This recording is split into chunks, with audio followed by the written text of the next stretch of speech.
What is your definition of a nice guy? Let's start with the basics. Okay. Elevator pitch, nice guy. Yeah. The man who's inaccurately internalized an emotional belief that he's not okay just as he is. Probably has happened very early in life, can begin at 3 weeks old, 3 months old, 3 years old. But because he believes he's not okay just as he is, not lovable, he tries to do two things. One, become what he thinks other people want him to be, so he'll be liked and loved and get his needs met. And the second thing is try to hide anything about him that might get a negative reaction. It might get him punished, abandoned, scolded, shamed. So he's walking around like a chameleon, trying to become, trying to hide, and there's no real him.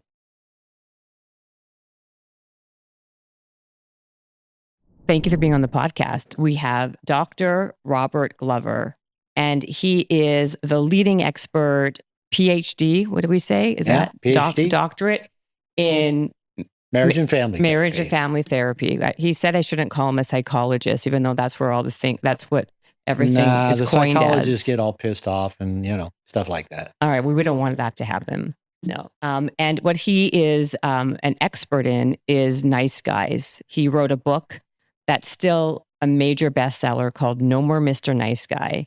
And we're going to get all into what a nice guy is and the syndrome of a nice guy. Thank you for being on the show.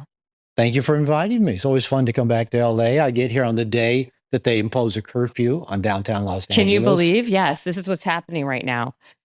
What we do to start the show, actually, I don't know if you've ever seen an episode, but what we do is we take a healthy shot. These are like these magic mind healthy shots. Yeah. Okay. And we cheers. And the reason why we do this is it keeps us very focused and it gives us like that extra edge of being alert and on point. So people Especially love them. If one of us has ADHD, it really helps, right? And one of us does, Salud. Cheers. Yes. Take it all down at once. Mm-hmm. I've had a few though today, so I'm scared to have more. But this one's caffeine free and sugar free. So there's it's all just adaptogens. Why drink it? I know, right? Yeah. Well, you'll tell me after if you feel anything. Okay. Okay. That'll go with the Americano I already had this morning. Okay, well there you go. That's why these ones are caffeine free, just for the people who drink a lot of caffeine like me. But they work really well. You'll see, and they have great ingredients. Okay. Anyway, let's get into it, Mr. Nice Guy. How would you even? What is your definition of a nice guy? Let's start with the basics. Okay. Elevator pitch, nice guy. Yeah. The man who's inaccurately internalized an emotional belief that he's not okay just as he is. Probably has happened very early in life, can begin at 3 weeks old, 3 months old, 3 years old. We can go more into that. But because he believes he's not okay just as he is, not lovable, he tries to do two things. One, become what he thinks other people want him to be, so he'll be liked and loved and get his needs met. And the second thing is try to hide anything about him that might get a negative reaction. It might get him punished, abandoned, scolded, shamed. So he's walking around like a chameleon, trying to become, trying to hide, and there's no real him in there. That's so interesting. So what about this idea of some people have a disposition and their temperament is just kind of more passive and nice and easygoing. That's me. That's you. But what you're saying is this nice guy, when someone says, oh, he's such a nice guy, it's this other type of situation where it's more of a facade, so to speak. Nowadays, that's not a compliment. No, I know it's not a compliment people at all. don't take that well. Yeah, because what we think of now and what I write about in No More Mr. Nice Guy is a guy that is passively pleasing, conflict avoidant, goes along to get along, doesn't want to rock the boat, doesn't want anybody pissed at him. So there's no real him there. So often he's not honest, he's not transparent, he's not straightforward. You don't know what he really thinks, wants, and feels. And as a result, he's often frustrated, passive aggressive, and could even be extremely not nice at times. If all those conversations he's rehearsed in his head about why you're not appreciating him enough or giving him enough or why you don't like him or treat him better, all of that builds up and it comes out and he's not at all very nice. And so the nice guy actually is not a nice guy. Depends on when you catch him. Right. Well, the core problem is he's inauthentic. You don't really know who he is. And deeper than that, the nice guy, and I'm a recovering nice guy. So I tell people my book is my autobiography. I just use other people's stories to tell mine. Right. I thought that was a good thing, that I was a nice guy. I was different from my father. My father was selfish and I guess we'd say patriarchal, would boss my mother around. Mrs. Glover, get me that. Mrs. Glover, do that for me. And my mother even told me at a young age she was raising me and my brother to be different from our father. I grew up during the angry feminism of the 60s and 70s. Every man's a rapist, and erection's a sign of aggression. So I didn't want to be that bad guy that disappointed women, pissed them off, hurt women. And so really what a nice guy does is he starts just taking everything off the table. I can't be that.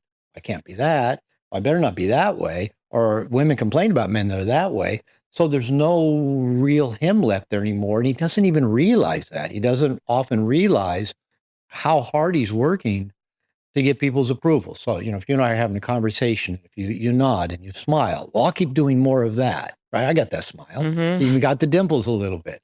Oh, good. I'm on the right track. But if you kind of lean back or scowl, I won't say that again. Or I better explain what I meant by that. And so, again, is chameleon-like. And he's not happy. He's not getting his needs met. He's going along to get along. And the people around him, number one, they're nice guys aren't very attractive. We think we're going to make women like us, but usually women are disinterested. They may take advantage of us or walk on us, but they're not going to ever be real interested in us. And if you do get close to them, you get that passive aggressiveness, the occasional blow up, the victim puke that I talk about in the book. So, and nice guys tend to be underachievers. We're good at being good, but not great at being great. So there's a whole, that's so interesting. A lot of issues that go with it. So nice guys are technically, or not technically, are usually underachievers, not overachievers. I have an online course I wrote 20 plus years ago called Nice Guys Don't Finish Last, They Rot in Middle Management. So they're good at being good because they're conscientious, but they don't want to rock the boat. They don't take risks. They won't go start their own company. They'll think about it for years, but again, they go along to get along. They're codependent in the workplace. They'll help their coworker get their stuff done, but their stuff gets neglected. Everybody else gets the credit. So yeah, they often fail to live up to their full potential. And it's a piece I've struggled with. I've hit a number of glass ceilings in my life that how come this is as far as I seem to be able to go? But it's because a nice guy's nervous system can't handle all that visibility, all that extra demand that we think is going to be out there, the fear of failing, looking bad, making a mistake. Because again, we want to look good. We want everybody to think we're good. So trying to be good enough really prevents us from truly living up to whatever our potential might be. So usually they're wearing a mask. Nice guys are typically wearing a Good way to mask. put it.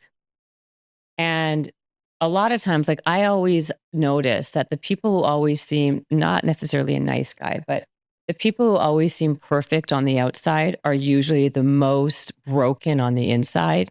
Like the people who are always like, they seem like they're just like, everything seems great and everything's so positive, Polly, and like they're always smiling. And it's like this, it actually, people who seem like that, seem too perfect, always make me uncomfortable. Good. They should. Right? I've got a good friend like that. And a couple of years ago, every time we got together, how you doing? Oh, life's good. Life's amazing. Life's great.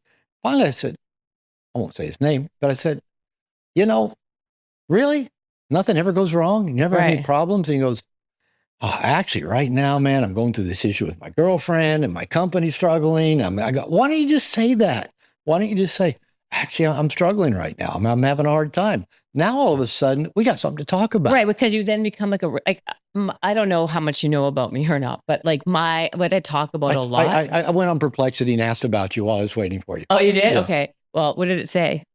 Oh, it said that you help Olympians and movie stars, but you're not the athletic director at USC, apparently. No, I'm not the athletic director. I know everyone always thinks that, but no.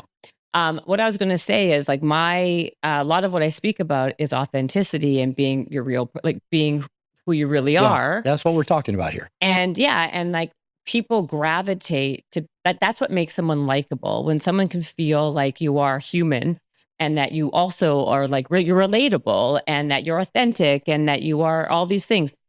What I find very interesting though, the flip side of that, or on the other side of the coin, is people who are complainers are very unattractive also, right? Like people don't want to be around. That's because they're victims. They're often wound collectors. It's not because they're just telling you, "Oh, I've had a hard day." Right.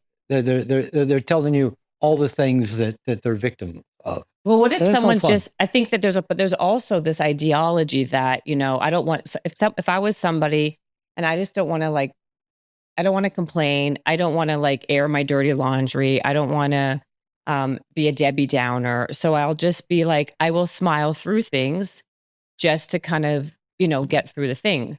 That's not the same thing No, though. depends on what you're talking context. about. So it's all contextual. Yeah, it's context. Yeah. For example, this buddy of mine, we're good friends. Yeah. Why is he not telling you and the I truth? never knew Exactly. what's going on, right? And I've got groups in my life. I got a men's group. I got guy friends that if I'm struggling, if I'm down, if I'm lethargic, if I'm in a state of existential angst, right? I talk to them about it. I let them know. I don't just carry it around in this echo chamber in my head and put on a smiley face. Now, do I tell the flight attendant all of that stuff, on the airplane? No. Right. I might get on a podcast and share some of it, but I say in the book, No More Mr. Nice Guy, that nice guys are like Teflon men. They look like everything's okay, right? But I say that people are actually attracted to other people's rough edges because that's what we can relate to. You can't relate to somebody that looks perfect and, they say, oh, life's great. Everything's always good. Hunky-dory. Yeah. And at the same time, every time you get around a friend, you don't want to hear just a liturgy of complaint about everything that's going wrong. And usually those kind of people, they're not looking for solutions to take action and improve whatever the situation is. They just like complaining. I think there's like chemical payoffs in the brain for playing the victim. Right. Otherwise, why would people do it? And there's certain category people that do that. So you got your, the people, everything's amazing, everything's great, life's good, the people complaining all the time. But the real authentic person doesn't present a facade like everything's great, but they don't go dump everything on you either. Right. They've got their resources for dealing with it, and they actually look for solutions that they can apply to their life and go address, and whatever address, it's kind of like the serenity prayer. You either go figure out what I can go do or accept what's out of my control. But once you accept that it's out of your control, you don't complain about it. You just go, okay, this is what is. What are the psychological roots of how someone becomes a nice guy in the first place? Well, you mentioned earlier, one that I think is where a lot of nice guys begin is our temperament. And you've got kids, apparently. More than one? Two. Did they pop out the same? No, exactly. And one's probably a challenge and one is easygoing. And you love them both, but one's super sassy and one is much easier for sure. There you go. Yeah. And the easier one probably doesn't want to compete with the sassy one and can't compete. And so they may even let the sassy one get more of the attention. They may, kind of get more in the background, and just because that's their temperament. My mother used to tell women I dated, she says, Bobby never did like conflict. I go, thanks, Mom. But I'm thinking, who the fuck likes conflict? I mean, nobody likes conflict. Oh, no, I marry women that love conflict. I tell my wife all the time, she's Latina, she's Mexican. Oh, so she's like very fiery. Oh, she's fiery. She's strong. She's a guerrera. She's a warrior. But okay, let me ask you something, because women typically don't like nice guys. They're not. It's not that they don't like them. There's nothing to flip the switch to turn them on to say, yeah, I want that. But why do women always, women are usually more attractive to a jerk or one of these like guys who are more aloof and rough around, doesn't give you the attention. What is the reason for that? Oh, you want to go down that rabbit hole? Yeah, I do. All right, let's go, man. Yeah. So there's probably a number of reasons for it. Okay.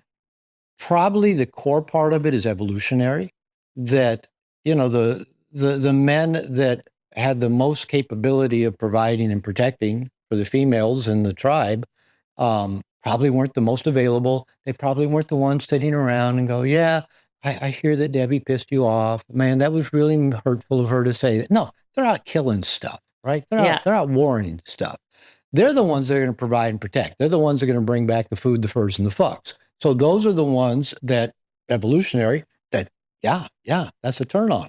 The nice guys, I refer to them as girlfriends with a penis. Yeah, they'll listen to you talk about this and talk about that, and they'll hide their sexual agenda from you, hoping if they hide their sexual agenda, they're not one of those bad guys that only want one thing that we've heard women complain about. Right. The irony is, if I pretend like I'm not interested in you sexually, you might want to take your clothes off, right? There's no logic to it, Yeah. but it fits nice guy logic.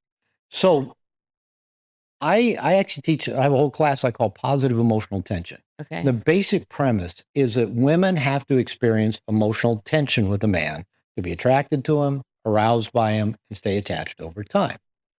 Unfortunately, most men, but especially nice guys, do not like emotional tension, especially in relationship. We want everything smooth and calm and predictable. And so while the nice guy's trying to keep everything smooth and calm and predictable, there's no emotional tension to turn your crank, get you excited, go, yeah, he's interesting. And so I tell guys, it doesn't matter to women. It's a generalization. Doesn't matter if it's what I call negative emotional tension or positive emotional tension. Positive emotional tension typically feels good to everybody. Negative emotional tension usually feels bad to the guy. The woman doesn't care. You know, you can slam cabinets, you can give the silent treatment, you can scream. That feels fine. For most women, they don't care. But for guys, nice guys, no, I got to fix that, got to fix that. And I tell guys, either you create the positive emotional tension, create, some healthy coming together and moving apart, not too much availability, a little bit of unpredictability, a little bit of playfulness, some leadership, some telling her what to do, tell her to do what she already wants to do.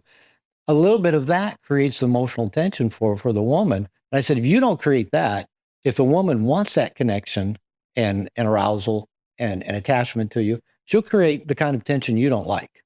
She'll flirt with your best friend. She'll give you the silent treatment. She'll slam cabinets. She'll throw dishes down. She'll be cold. Are they doing that subconsciously to get a reaction? Both. Okay. You tell me, because women have told me, I've started fights when I'm bored. Women have told me that. And I'm a therapist. I've listened to a lot of stories. I don't know if I do it on purpose or not. But what you maybe do to express frustration, I don't know if you throw dishes down or slam cabinet doors or give the silent treatment. You probably do something when you're I'm perfect. frustrated. What are you talking about? Perfect. Yeah. Just keep drinking those shots, right? Yeah. So, but what I'm saying, even if you're distracted with something, and let's say if you're with a nice guy, he'll go, oh, there's something wrong. I haven't heard from her. She hasn't messaged back. She's this, she's that. And he'll go try to fix it, make sure everything's okay and make it better. And to most women, that doesn't feel good. It feels like a little boy trying to make sure, mommy, you okay? Is everything all right? Do you still love me? Do you still like my pee-pee? Everything okay? and again, most women aren't turned on by a little boy. And that's how nice guys are. We're still seeking the approval of a woman. I'll share a quick quote with you. One of my No More Mr. Nice Guy coaches wrote a book called Sipping Fear, Pissing Courage. Really good book. So about addiction in men. It'd be a fun interview too. Oh, is it? What's it called? Sipping Fear, Pissing Courage. Okay. And there's a line in that book, and I was actually driving in my car from California to Washington one time, listening to the audiobook. And there's a line in the book that says, a man does not mature until he quits seeking the approval of a woman. And I started trying to replay that over and over again on CarPlay. And I finally just pulled off the freeway, off I-5, and just listened to it. Even bought a hard copy to read it, because that really resonated with me and what I teach men and what I'm working on. If I'm seeking the approval of a woman, if I'm seeking the approval of you, I'm going to give you a shitty interview, right? It's going to be passive and tame, and people aren't going to want to watch it. But if I don't care if you approve of me or not, that doesn't mean I'm going to try to piss you off. But if I don't care, we'll have a lot better conversation. You'll be more interested. I'll have more fun. Your viewers will be more interested. So as long as a man is seeking the approval of any woman, he's still a little boy. And we don't truly get initiated into the tribe of adult masculine men until we give up that need for feminine approval. Now we recognize we have what the women want. We've got the things that evolution wired you to be attracted to in men if we're not seeking your approval. So that is such a key piece with nice guys, is confronting that. I got to make the woman happy. I have to have her approval. I have to, she's always got to be nodding and smiling at me all the time. So there we go. You good. I've got you well trained. You did, exactly.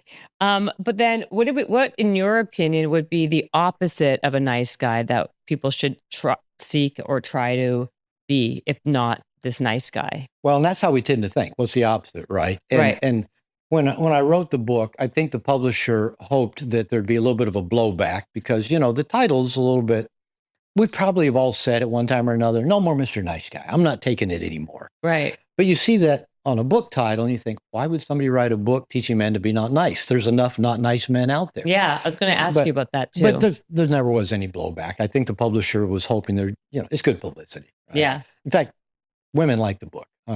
All the emails I get, women say, thank you. This is great. I just got a long email from a woman just yesterday telling me how much it helped her understand the men in her life. What I find very interesting and what I like about you is you don't mince words, right? I think we live in a time when people are trying to be very PC. I've tried that. And very, okay. I've tried that. I'm not a fan of it, to be honest. To your point, I rather just shoot from the hip, and the people who appreciate it, great. And if you don't, well, then I'm not your vibe, and that's fine too. Exactly. And I do believe that being that way, you'll attract the right people too, right? No doubt. Your tribe or the people or the men or the women or whatever will like you for the right reasons. So, because the facade eventually comes down anyway. But the way I was going to say why women will like this is it may not be 2025, friendly with toxic masculinity and all of these things we're going to get into later. But I do believe it's very accurate. There is especially for women, I think women like men who are somewhat more strong than they are, who can lead, who can make a decision, be decisive, and kind of not put you in your place, but have some kind of backbone where they're much more masculine, Well, let's roll that in with the other question we didn't finish about what's the opposite of a nice guy. What's the opposite? Yeah. Because a good term for what you're talking about, we'll call it polarity. And polarity is a good word. Yes. Yeah. What we usually think of, kind of going back to the title of the book, well, if it's not teaching men to be not nice, what is it doing? Because we tend to think black and white. Yes. It's this or that, right? Does that mean it's a jerk? Yeah. No. And I say that in the book, that I'm not teaching men to be jerks. There are enough jerks out there. We don't need to teach more men to be jerks. And by the way, there's a book called The Game. That's basically what that is. That there's a whole, that whole thing, I know the right? book, Neil Strauss, yeah. Neil Strauss. Yeah. This whole thing is about if you show disinterest and if you play these games and not pay attention to the girl, they're gonna automatically like you. That also is kind of that's again going from one extreme to another. Exactly. That's written by a guy. Neil says he now wishes he hadn't written the book, but I assume he still takes the royalty checks. Yeah.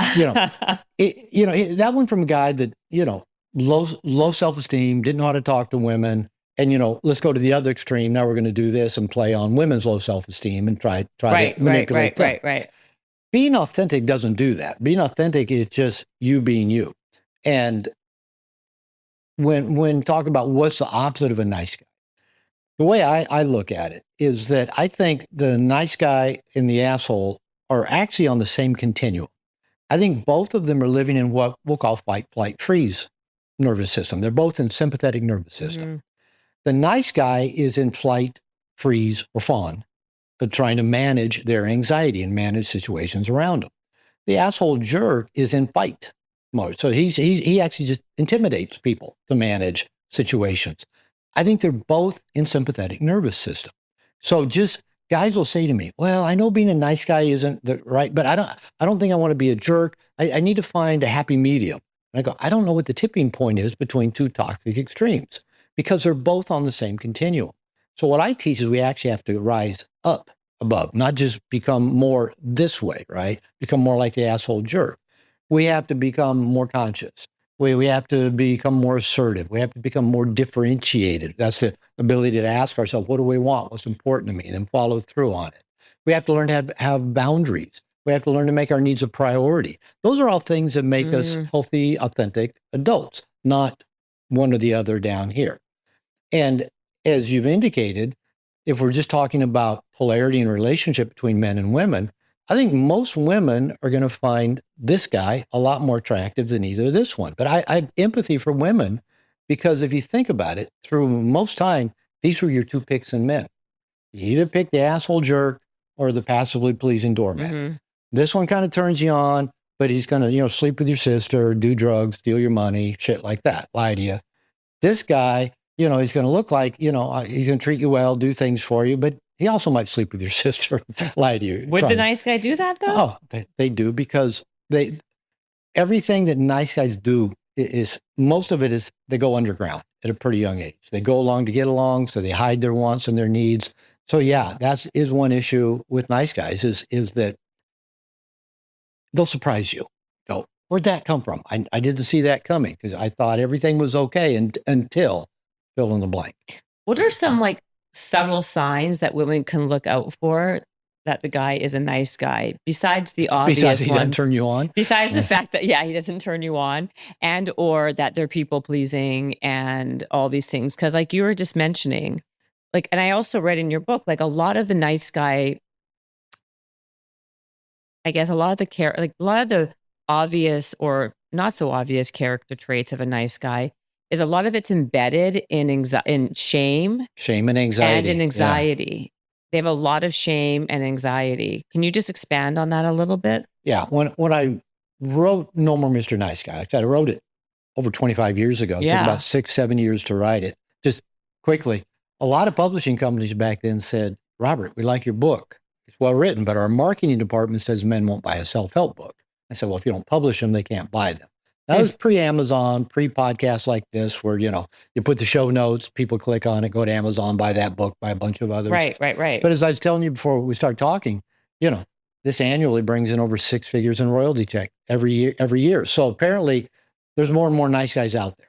And, now we call it the younger generation simps. Yeah. What do you call them? Simps. I didn't make that up. What is that? The Gen Z simps it comes from simpatico, sympathetic. They're the guys that basically, let the girls walk on them. They're pleasing, trying to make them happy. So that's kids, what it's called? It's called simps? Go online. Get Eddie to bring it up on ChatGPT. What is it? Doormat. So simp is kind of it's a derogatory term. Right. So simp is kind of is another way of saying a doormat. Yeah. How old are your kids?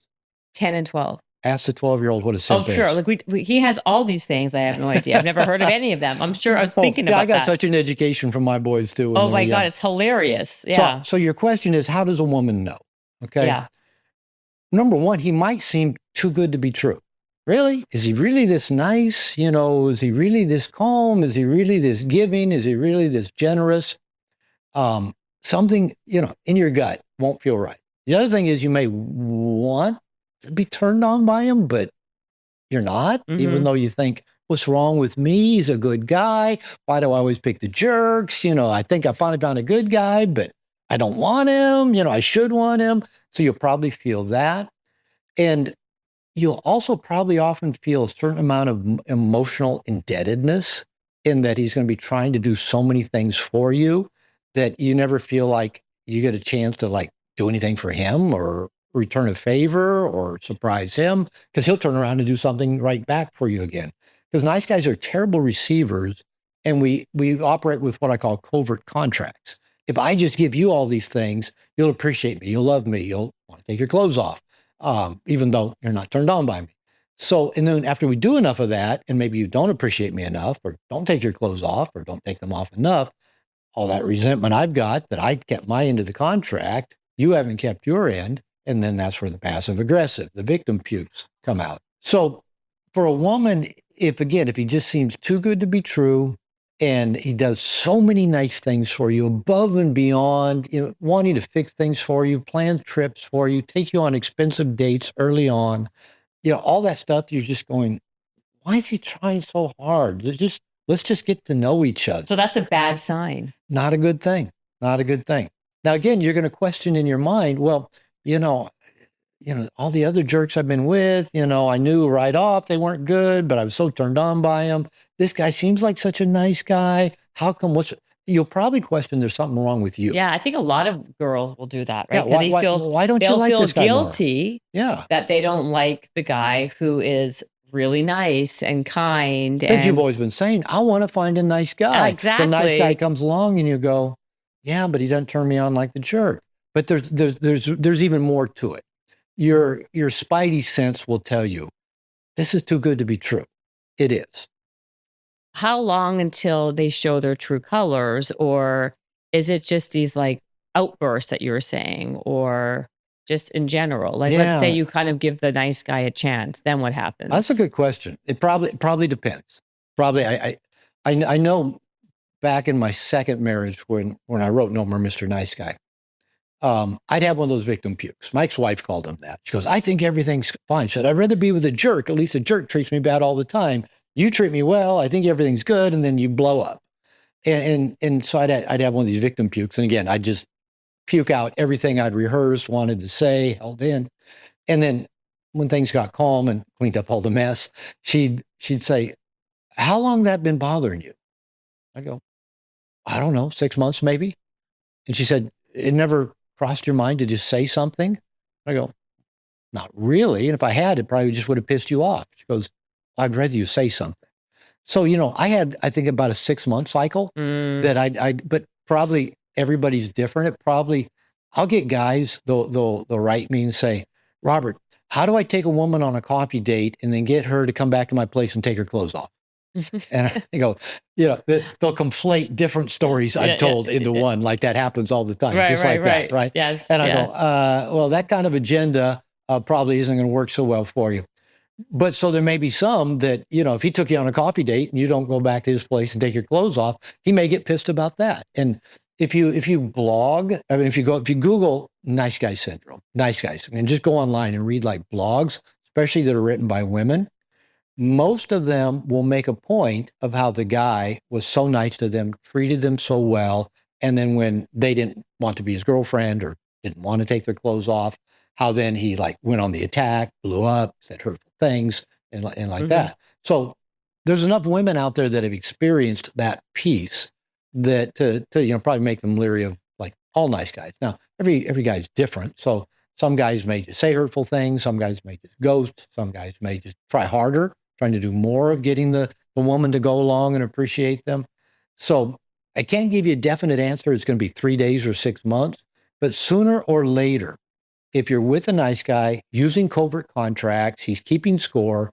Not only is he the scorekeeper, he's the judge, he's the referee, he's the doer. And if you haven't done your share according to what he thinks that should be, you're going to get it sooner or later. That's so interesting. I'm sure you've heard the expression, was it like unexpected That's Neil expectations? Strauss again. Is that Neil Yeah. Strauss? Unexpected expectations. Was it premeditated resentments? Yeah, I love that quote because that spells out the covert contract so beautifully. The unexpressed expectations always lead to premeditated resentments. It does. It does. If you're not asking for what you want, if you're not clear with yourself, if you're just giving to get, yeah, at some point you're probably going to get frustrated that leads to pissed off, that leads to not nice. So you were talking about before the nice guy who has this anxiety and shame. Where does it come from? And can a nice guy can a nice guy change? Yes, all the above. Okay. So where does it come from? Child Development 101. Okay. The first thing I remember learning in child development is that for every child, abandonment equals death. Children are completely dependent and needy at birth. You've had a couple, they can't take care of themselves. And so they're completely dependent on the attentiveness and the skills of their caregivers and just, an abundance of surroundings where they can get their needs met. Every child has experiences that feel like abandonment, that feel like death, that trigger a state of anxiety and or lead to a sense of internalized shame where the child internalizes, I'm the cause of that. I must be bad. That's why mommy left and doesn't come back, or that's why daddy's angry, or that's why I'm cold and I don't get. We don't think that is purely emotional internalization. It gets stored up in our amygdala that is the source of our fight, flight, freeze mechanism. So that stores up all emotional memory. And so that can build up states of anxiety, because that's what the amygdala does. It keeps us ready to fight, flee, or freeze. It's a survival mechanism. So most of us carry some degree of anxiety and shame from infancy, childhood, into adolescence, and into adulthood.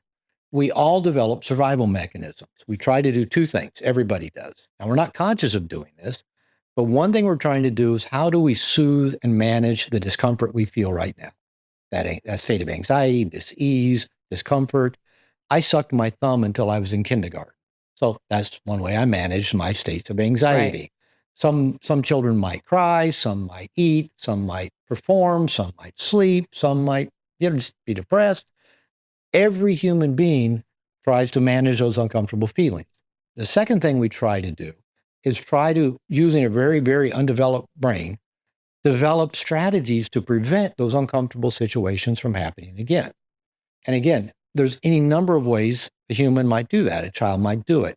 Trying to be nice, going along to get along, never being a moment's problem, avoiding conflict, especially being needless and wantless.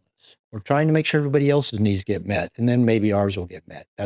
Those are the nice guy patterns. So nice guy syndrome is just one of many what's called neuroses, neurotic ways of dealing with our discomfort of life, our anxiety and our shame. So, even the asshole jerk is trying to do that. The perfectionist is trying to do that.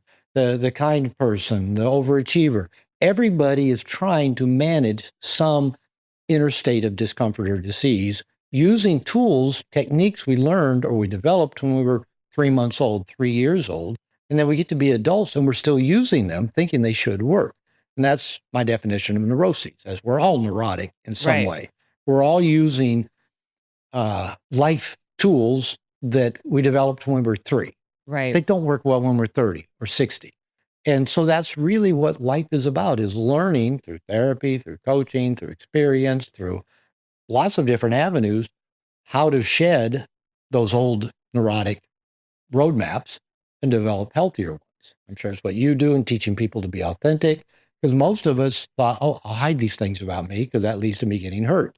Well, then as we hide things about us, we also wall ourselves off from being loved and treated well and people being able to give to us. Well, I think eventually when you acquiesce to, I think there's a lot of things, but before I even get into that part, I think the word nice guy is difficult because everyone wants to have someone who's like a nice person, right? Like just because you're authentic and ask for what you want in life and are demand and strong, or let's just go with authentic, doesn't mean you're not a nice person.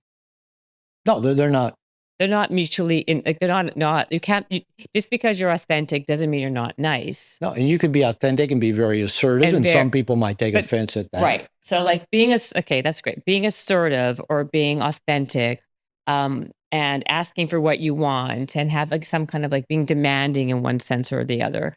Doesn't mean you're not nice. I'm asking for a friend. No, but I think, but there's different definitions and there's different ways we kind of think of the word nice. But nice has a really kind of the word nice has a very negative connotation to it. Well, in the way I use it in No More Mr. Nice Guy, it really is talking about authenticity. Yeah. Right? You're not being truly you. And people, when they find out I've written a book called No More Mr. Nice Guy, they'll often say, but you seem like a nice person. Yeah, you seem like a nice guy. Yeah. And, I don't take that as an insult because I think I am, pretty easygoing. I'm pretty generous. I'm smart. I'm funny. You seem like a pretty good guy. I so can then where engage does with people. where does the road kind of sever and come into two forks here? For me, it really is around that inauthenticity. It's and around the covert contracts, and underneath that, the shame and the anxiety. If I'm trying to manage my shame and anxiety in all situations, very unconsciously, and as Jung said, till we make the unconscious conscious, it'll rule our life, and we'll call it fate. So if we're being driven by our anxiety, our fight, flight, freeze, we're in sympathetic nervous system, we're in states of shame, so we don't want to be seen or known or make a mistake or look foolish. here on the surface, what we show people is meant to manage all of this. So this is not authentic. This is not honest. It doesn't have an integrity to it. And so it may look nice on the surface, but it's inauthentic. Now, the person, once they start dealing with their anxiety and their shame, I mean, they get some rough edges to them, right? We all have rough edges. And for example, I did something in a previous relationship several years ago that really bothered me because I hurt somebody I cared about. What did you do? I got involved with somebody else before I ended that relationship. Okay.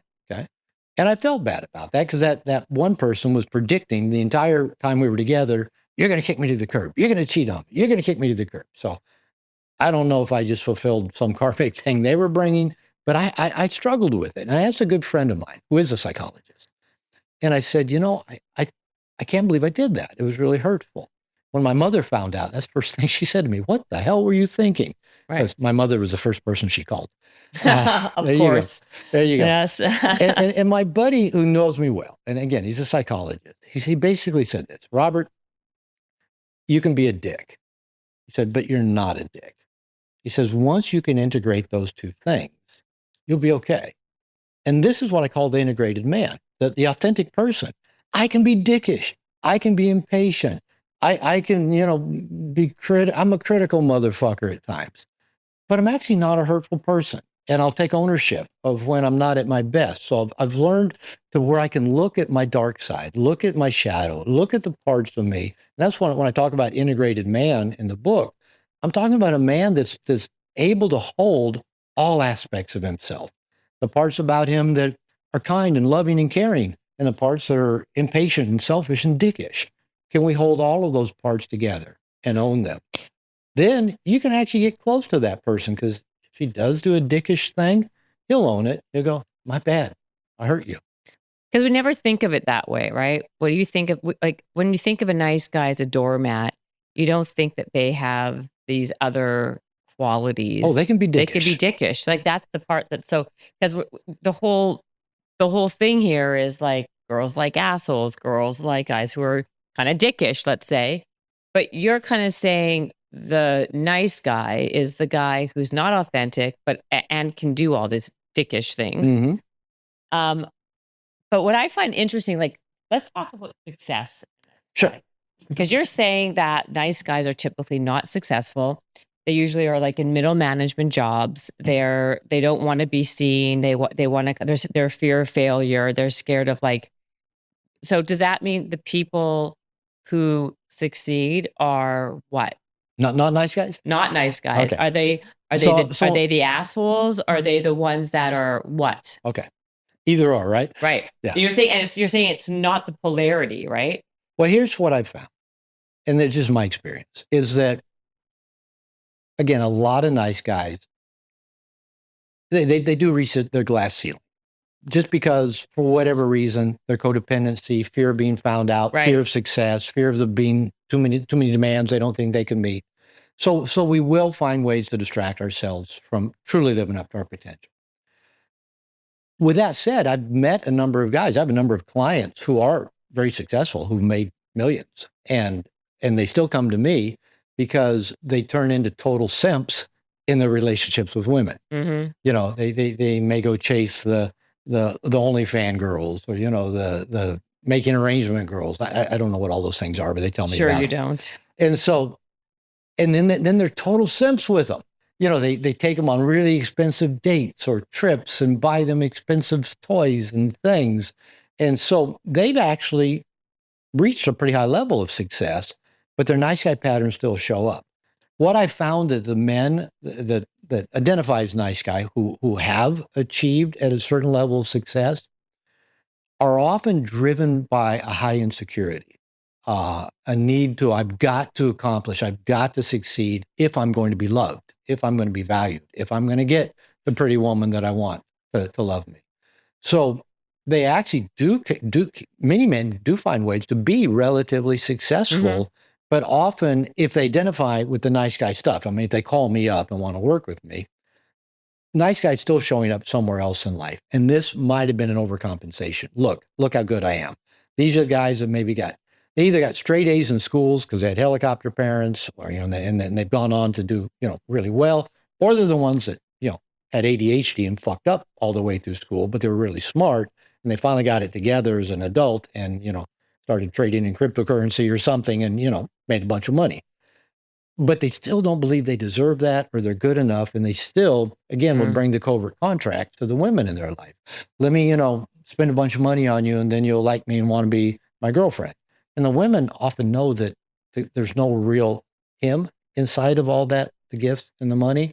And the women will take the money, but often don't want to become his girlfriend.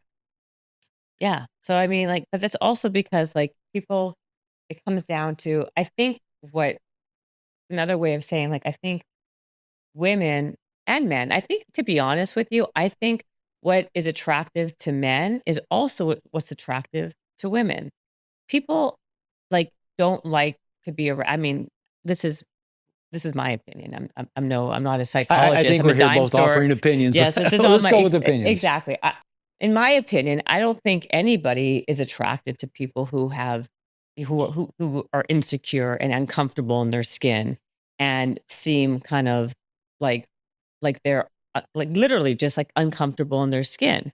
I think it's very attractive on both the men's side and the women's side when someone is real and they are vulnerable and kind of relatable and like also honestly has like true inner confidence and self-esteem.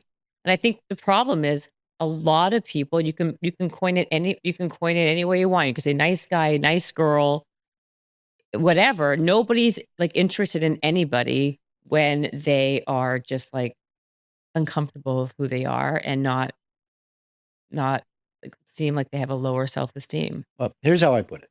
I've been saying for a long time that I'll just say the feminine. We can say women, but let's say feminine. Feminine energy is, the yin of things. Okay, feminine There's energy. women, dogs, cats, energy, money, opportunity, adventure. I say the feminine is highly attracted to a man who's comfortable in his own skin, knows where he's going, and looks like he's having a good time getting there. Right. Typically, when I say that to women coaches, they go, ah. I said that on a Chris Williamson interview. And then he told the same thing in an interview he did with Alex Hormozy right after that and asked him if he'd heard of me. And then he quoted those three things. And Alex Hormozy just started riffing on, even if you just had one of those, it'd be great. 2, 3. So yeah, men, women, it doesn't matter. A guy's comfortable in his own skin, likes himself. He's not riddled with anxiety. He doesn't have So let's say twitches. all three of those things again. So you say comfortable in his own skin. So women like men who are comfortable in their own skin. Know where he's going. As purpose, know passion, where he's going. Direction, and looks like he's having a good time getting there. Is he having fun? Is he playful? Does he not take everything so seriously, but yet still knows what he's about and where he's going?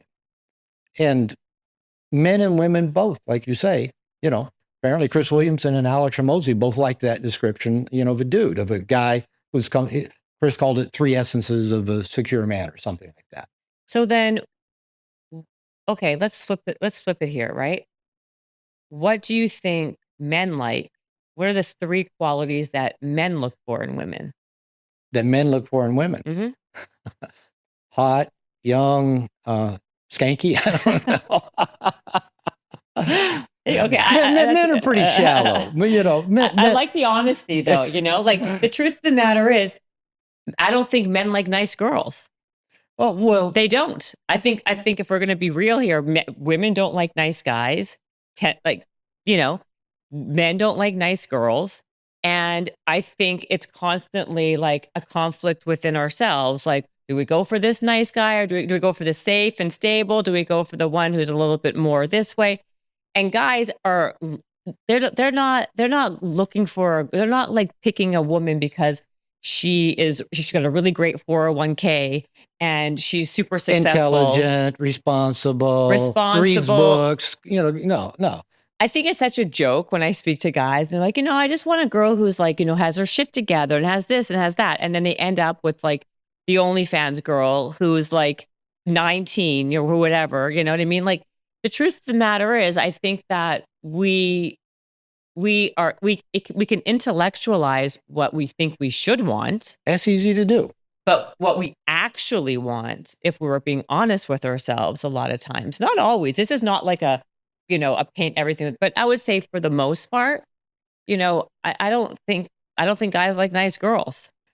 They'll settle for a nice girl when they're too scared to maybe like get out of because of fear of, of being alone, or because of like I won't find another society, one, or family expects me to get married. family expectations, or whatever reasons. But like, it's not always, if that's not.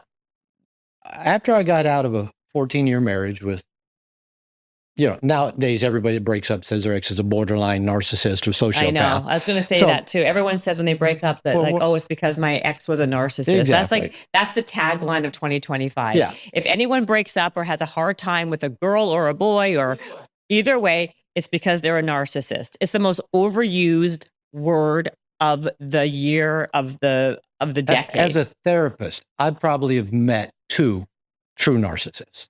Yeah, really? There aren't that many out there. Even all these podcast people are saying, no, I don't think so.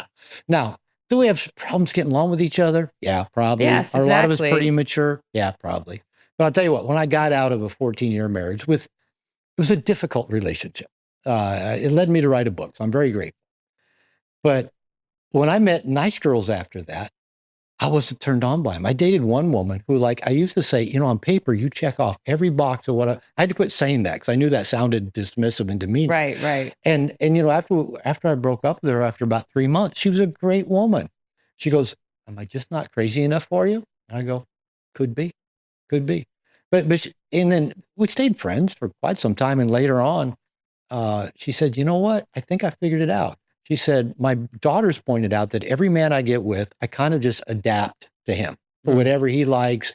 One guy was fishing, one guy was riding bikes, another guy was this. And she goes, I realized there probably wasn't enough me there. You could have just steamrolled right over me. Right. I thought, yeah, you're probably right. And if you are a strong enough person, you don't want to steamroll over your partner. And that means you don't want to be holding back with them either. My wife, just is lovely. She's fiery. She is fiery Mexican, been a gym rat since she was 15, kickboxing, Muay Thai.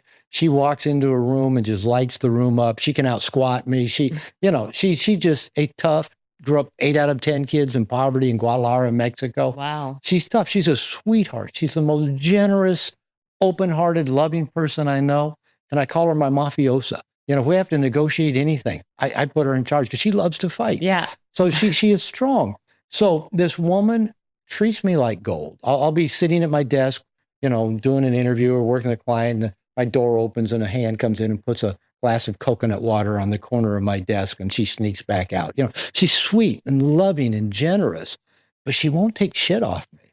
And she loves it when I tell her no. She loves it when I lead. We go into a restaurant. We live in Mexico, and the waiters always ask her, should I give him a menu in English? She goes, no, he's in Mexico. He'll order in Spanish. And then, so they give her a menu, and she says, no, he's my boss. He'll order for me. And so she likes it that she knows she can kick my ass. You ask anybody that knows us, who's the stronger personality-wise, strength-wise in our relationship? Oh, I'll point at her, no doubt. But she loves it that I tell her to wait for me and I open her door. She loves it that I order for her in restaurants. She loves it that I'll set the boundaries with her and I'll let her know, no, we don't cross that line. Yeah. You know what I was going to say earlier that I forgot to say, which I think is so important. I think there are men and women, I feel have to have some role, right? That there's you have a more masculine role, and then I have a more feminine role. And I think what happens a lot of times is the roles get crossed a little bit. The woman becomes very masculine, the man becomes very feminine, and then I call that reverse polarity. Reverse polarity. And that reverse polarity, I think, is because that's like the kiss of death right there, right? Because like you were saying, because I think a lot of it is like, I do believe men like girls who are super sassy and spunky and fiery. It's like attractive quality because it's fun. It's fun. So I don't even believe that the girl has to be like a knockout hot. I don't really believe that. I think that's a fallacy. I think if you are attractive enough, you're good. If you have like self-esteem, confidence, sassiness, like personality. Yeah. Right? Because you could make someone a 5 into like a 9 or a 10 by just having like a fun, loving personality. I think the problem is on the men's side with the women is like that, like when it becomes like I was saying earlier as a joke, like the 401k and like, oh, I have a degree from Harvard and I'm very diligent and organized. That to me is like, that's not attractive and that's not sexy. But I tell you what, if they had a playful way about them, that would make it more sexy. I'm around a lot of men. I listen to a lot of men. Yeah. Guy friends, men I work with. And I always love it when a guy, usually a millennial, is telling me, I met this amazing woman. She's just so amazing. She's a CEO of her own company. She mountain bikes, downhill mountain bikes. She snowboards. She does river rafting. She does this and she's that. And I go, man, you're describing a dude. Yeah. And what I found is that most men nowadays, sometimes we're prettier and we take more time to get ready than our woman does. And I'm fairly feminine in my energies. No, you're not. I've had to work at being more masculine. Really? Yeah. Oh, okay. Because you don't seem feminine to me. I like nice stuff. I like comfort. That's not very feminine. Yeah. You don't come across comfort. feminine. Yeah. And by the way, this is what I'm talking about. I'm not going to try to talk you out of that. No. But what I was going to say, like, this is what I'm talking about. Like, even distinguishing in 2025 as a feminine quality or a masculine quality is like not PC, which I think is like why we're in a situation where we're in, where people are not dating. This whole idea of masculinity, there's more people single than ever before. People are not dating. Agree. Women can't find a man to save their lives because guess what? There are very few out there. Well, okay. Yeah. Unfortunately, that's the truth. We live in a culture where guys can go to dating boot camps, learn how to meet women. We got swipe right apps. We do have OnlyFans. We do have, we've got every technology under the sun for men and women to meet each other. And in spite of all that technology, like I say, fewer and fewer people are getting married. Fewer and fewer. I think the most recent study I saw for the first time in America ever, over half of all people under 35 report not being in a relationship. Mm-hmm. That's a lot of people not in a relationship. More and more men report not having had sex in the last year or maybe ever. And I'm thinking, we've got the technology, everybody's using it, but we've got this hookup culture. And I think there's a lot of factors that go in, but I think both men and women have their own fear of FOMO. Men is, if I settle for this woman, there's that younger, hotter woman that I can't go for if I get in with this woman. Mm-hmm. So I'll wait because I might find a younger, hotter one. For the women, their FOMO is, I get all this attention from men all the time. Men want to take me out. Men want to spend money on me. Men are hitting on me. If I get in with this one guy, I've got to let go of all that other attention that I like so much. So we've got all the technology and there's other stuff going in. I think if we grow up with broken families where we're more leery about, commitment in a relationship, I think there's a lot of factors. Does that play a big factor? Apparently, stuff I've read. I don't know that I've had a lot of people tell me that, but I've kind of read a couple articles recently that people that, with broken homes or don't want to make that same mistake or put kids through the trauma, so they put off having kids, don't get married. But I think that reverse polarity is part of it too, that as men are more passively pleasing, and the way I define masculine, feminine energy, it has nothing to do with man or woman, but the masculine part in me and you is the doer part. It gets stuff done. It conquers and then rest in nothingness. So when you're running your show, running your podcast, you're in your masculine. The feminine part of ourselves is done too. It receives. It's receptive. It's got an empty bucket that wants to be filled. This gets filled through good conversation, through connection, through music, through watching a movie, through sitting in nature and watching clouds and listening to birds. Mm. That's the feminine part of ourselves that wants to receive. Now, unfortunately, the feminine part of ourselves also often gets done to and feels victimized, right? So we've all got a masculine and feminine side. And so when I said I'm fairly feminine, I'm not aggressive by nature. I'm not controlling. I'll go along to get along. Somebody says, hey, let's go here for dinner. I'll go, sure, great. So I'm pretty receptive that way. But do I want to sit around and listen to drama and gossip and this and that. No. So I'm much more masculine. I'd rather go do with the guys, right? That doer part of me. And we all have those sides, and we can consciously move in and out of them. A relationship, the man and a woman, or, gay men and lesbians get this stuff a lot better than straight people do. Straight people, again, we're so PC, we're afraid of making a mistake. Gay men, they know who the top and who the bottom is. Lesbian women. Is that true? Oh, yes. Ask them. Really? Oh, yeah. Gay. I live in a gay-friendly community in Puerto Vallarta. It used to be pretty much every guy friend I had was gay. Yeah, when gay men talk to each other in a bar, they're not trying to figure out if they're going to have sex. They're talking about who's top, who's bottom. Really? They usually already know. That's what they tell me. That's what they tell me. And if you look at the women in relationship, there's usually one that's obviously stronger, more dominant than the other. They get it, that the polarity feels good. Now, can we trade those roles back and forth? Yeah. Can I tell my wife, wait, I'll open your door. Can I order for her? Do I make all the money and pay all the bills? Yeah, I do all that. When the car needs fixed, she goes and finds the mechanic. When we're buying a new car right now, she's handling it all. Because when a white guy shows up in the car showroom in Mexico, we get the gringo price. Really? So my wife can manage all that stuff. She's got that strong masculine. But I tell you what, she's in Colombia right now at a salsa event. She loves to dance. And she's just sending me pictures and telling me everybody just loves her. They're so excited she's there. She's the hit of the party. Because she is that way. When any room she goes in, especially if it involves dance, and she's in her feminine, just soaking it up, receiving, being loved on. And, and I'm out here getting the work done and paying the bills. But we trade off back and forth because we each have strengths and not so strong areas. I like that. What do you think then makes a really good relationship, a strong relationship? What do you need? Maturity. Okay.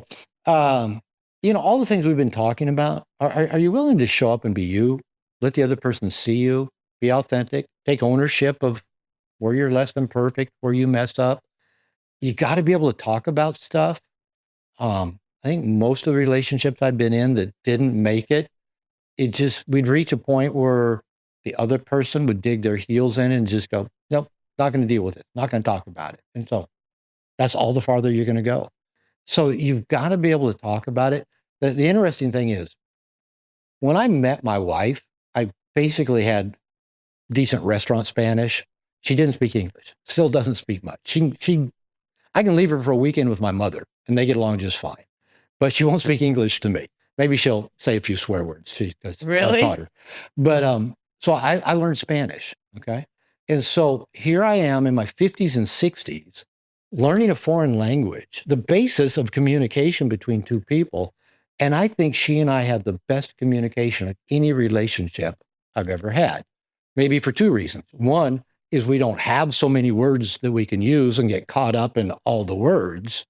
So we just got to figure out the basic words to communicate. And there's occasional confusion that happens that maybe wouldn't have happened but she's also willing to communicate. She'll talk about stuff rather than just like keeping it in or, letting it build. And I've learned to talk about stuff. So I think that's really important. And then throwing that piece about polarity, I don't think it matters who's the masculine pole, who's the feminine pole, as long as two people in a relationship kind of have by default chosen a default masculine pole. Somebody's got to get the ball rolling. Somebody's got to be the one. Because most women I know have jobs, they have careers, they're making decisions, they're getting stuff done. They're in their masculine from the moment you get up, even getting your makeup on and what you're going to wear. You're still, you think that's real feminine, but you're still, it's planning out, how's my day? What's this? You got to commute, deal with, managers, customers, salespeople, this, that, come home. There's laundry to be done, dishes to be done, dinner to be made. You don't want to walk in the house and have your man go, what do you want for dinner tonight? It'd be nice if he just said, hey, babe, I got a plan. Great, run with it. It's not that you can't make the decision. You're making them all day long. And I tell men, if you want to polarize your woman, when she comes home, most women aren't real happy when they've been in their masculine all day. And so I tell the guy, start telling her what to do as soon as she walks in the door. And I know that probably doesn't sound PC, but something like, All right, go get on something comfortable. No, go change. Then you're going to sit down on the couch. He's taking the masculine pole, telling her to do maybe what she doesn't want to do, but most women aren't good at getting themselves back in their feminine pole when they've been in their masculine pole. They may do it with wine, they may do it with gossip, they may do it with television, but I call those pseudo junk feminine releases. But what if you're a man, you came home, you've been stressed today. What if you got home and he said, you had a hard day, didn't you? He goes, but I know you had a great conversation with that Dr. Glover guy. But he says, sit down. I'm going to take your shoes off. And he sat and started rubbing your feet. And he said, you got 5 minutes of my undivided attention. Tell me about your day. How'd it go? And he's just rubbing your feet. And everything he told you to do, if you did it, he's polarized you into your feminine. Now you're more relaxed, more open. Your evenings can, even if you guys make dinner together or figure out you can go eat out or, include the kids in something, you're in a much more relaxed, open, receptive state than if you've just been in that hard driving, no, we still got to get stuff done. So that's just a little hack that I teach men to polarize their partner back into their feminine. And that now that opening process has begun. You're happier when you're open and receptive. When you're masculine, you got to kind of close that to reduce the drag as you're getting stuff done. That's a great hack, actually. And that makes a lot of sense to me. That's a true statement right there. So I'll tell you one just like it. Yeah. I dated a woman who sold me shoes at Nordstrom. So I met her at the mall. And so there was a Ruth's Chris right in that same mall. And they had this great happy hour with these great cheeseburgers, glass of wine, baseball game on the TV. And she loved baseball. So that we were a good match in that way. So I'd go meet her at happy hour and she'd get off work at the mall, come in and she would just be bitchy. And just complaining about the Microsoft Russian brides in there, snapping their fingers, bossing her around. And my mother called me today, and you wouldn't believe what my mother said. Yeah, I know what she said, because it's what she always says. You need to get a career. She'd be just, I'd take my phone out. I'd put it on the bar, set 5-minute timer. I'd tell her, you got 5 minutes of my undivided attention. Tell me everything about your day, and then we're going to enjoy a burger, wine, and baseball. She couldn't even fill 5 minutes. Because she didn't want to stay in that crabby mood, but I gave her a container to let it out. She'd usually be done in 1 or 2 minutes. She goes, yeah, my mom pissed me off, but okay, what's new? Yeah, the Russian brides, yeah, what's new? And then she goes, who's winning? But when I created that masculine frame, that container, to just let her let it out, then she was good to go and not another complaint the rest of the night. That is a great one also. You should do this for a living. I thought about it. Okay, so wait a second, because I want more of those, because hold on a minute. Because it does say here, you basically are emotional development, relationship, masculinity for men. You do this. I do it for a living. No, yeah. You do it for, no, I'm saying you do this for a living, obviously, but you actually teach people these actionable ways to do this. It's not just talking from an ivory, from over here. No. It's everything that I've learned the hard way, right? I was that passively pleasing nice guy. What do you want to do tonight, dear? And, I just heard, as a marriage therapist, I got to hear from a lot of women what they didn't like about the relationship. Can you give me one more really, really good strategy that's actionable that men and women can use to really help the relationship? Okay, well, I'll give you one more similar to what we're talking about. I was taking actually the Nordstrom lady on a date. We're going to the winery for a concert, and nice evening. We have food. We're going to go drink good wine, listen to a 60s band or something, and so we're driving. And I think I was driving Mercedes at that time. So it was a date night, right? And she's over there in the passenger seat on her phone, and I look over and I go, "You texting the babysitter?" She looks at me like, "We don't have a babysitter." She had a 17-year-old daughter. Mm-hmm. I go, she goes, "We don't have a babysitter." I go, "If you're not texting the babysitter, put your phone back in your purse. We're on a date." And she looked at me and goes, she put her phone in her purse, and now she was fully there. Right. So you can do this. I made a joke of it. I was playful with it. So for men, we have this fear that we're going to come off as controlling or a jerk. And I know, even using words like dominance and submission makes everybody anxious and antsy.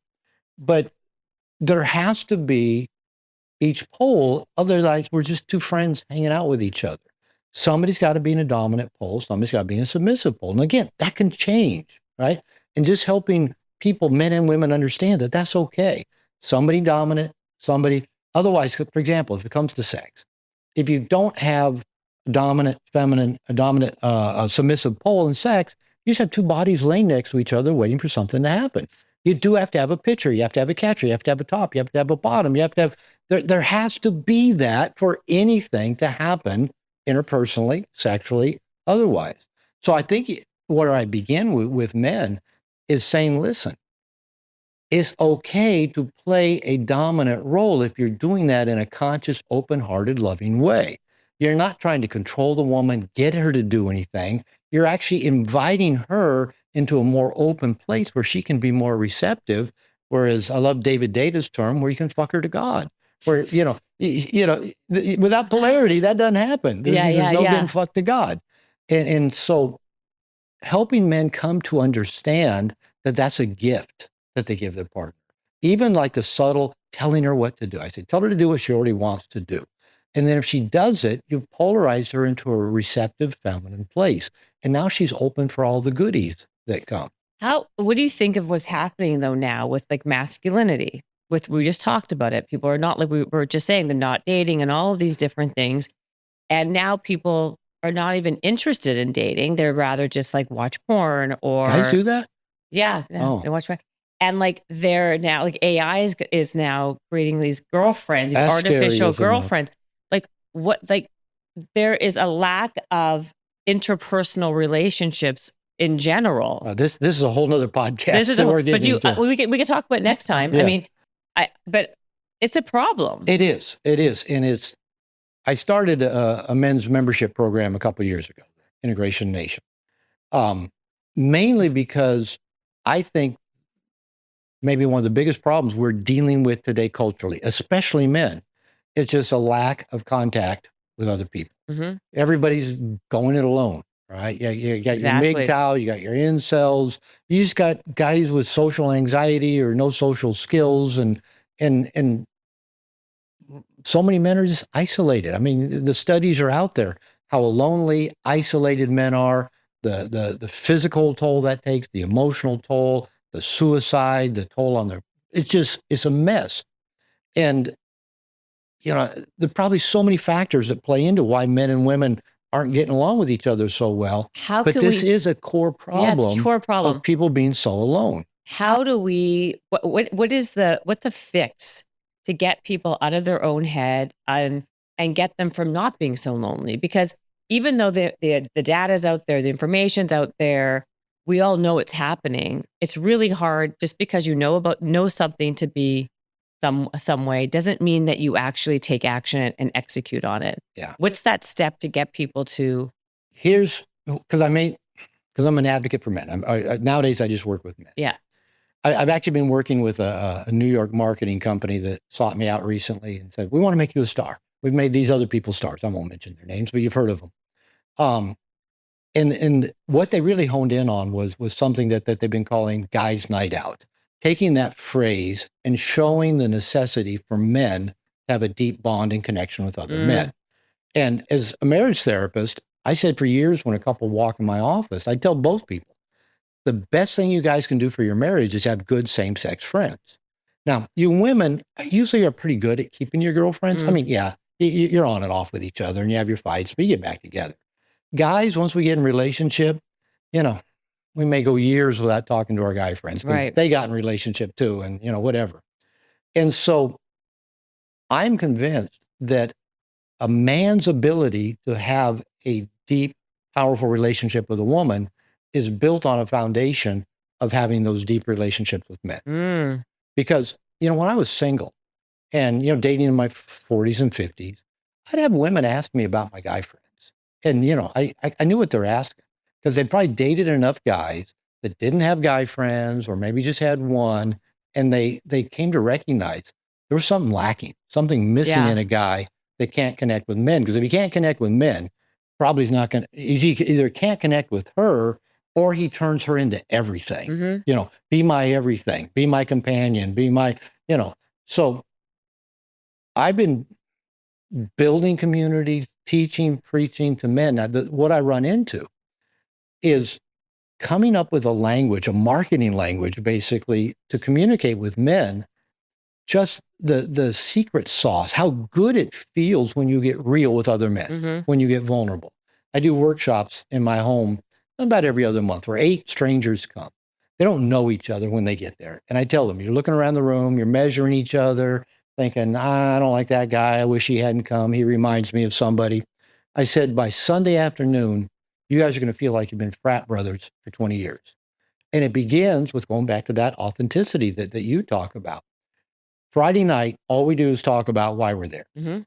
And all it takes is one guy to get vulnerable.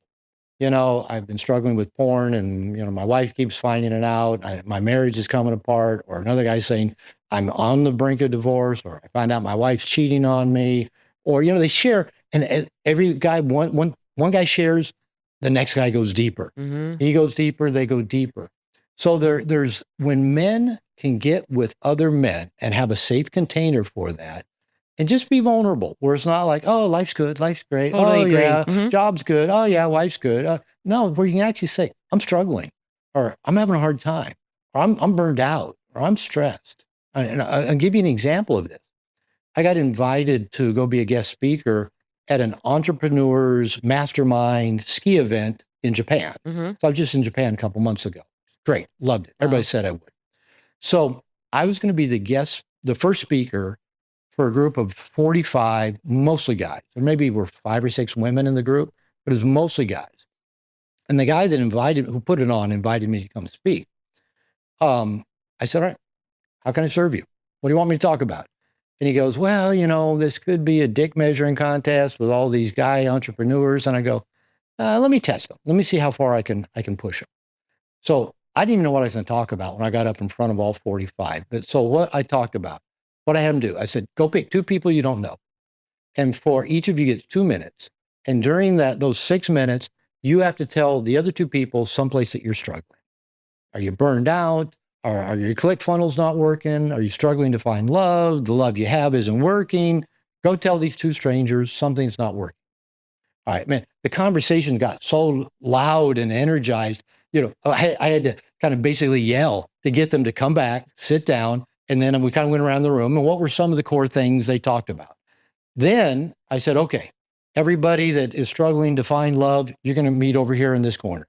Everybody that your love life isn't working is going to go get in that corner. Everybody's dealing with burnout, you get in that corner. Financial stress is over here. Trying to make your company work, feeling overwhelmed over here. Then we split them up and I said, now everybody in your group is struggling with the same issue you are. I want you to get to know each other. And again, the conversations were so loud, so animated, so energized that we couldn't get it to end. And so for the rest of that trip, it's like 4 days up in the mountains skiing and 4 or 5 more days in Tokyo, that group of people went so deep with each other and just engaging and posting about, fears they have, depression they've struggled with. And I went ahead and joined a group that they've continued having, as I'm a member of it, because it's a bunch of entrepreneurs that are really trying to put a dent in the universe, but they're human. And that's the thing. And they found a place, and it's all men, the group I joined. And the guy leading it, who's the guy that invited me to Japan, has set it up beautifully where we're real with each other. Yeah, we're going to take great trips. Yeah, we're going to talk about business. Yeah, we're going to help each other. But we're going to be real. We're going to talk about our struggles because we need each other.